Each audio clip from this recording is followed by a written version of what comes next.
कि बबुआ उड़ता धान बड़ुए पापा के कि बबुआ उड़ता धान बड़ुए पापा के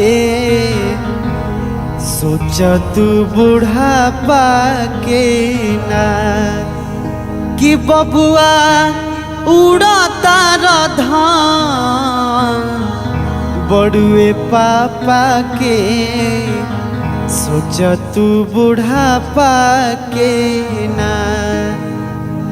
और बैल के कमाई भैंसिया काटे चानी और पागल बनवले बाटे चढ़ली जवानी।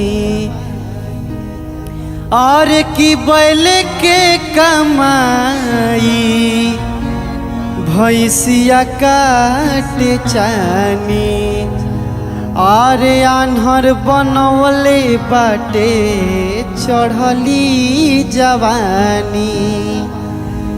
कि बबुआ महंगा पड़ी मारल गोलगप्पा के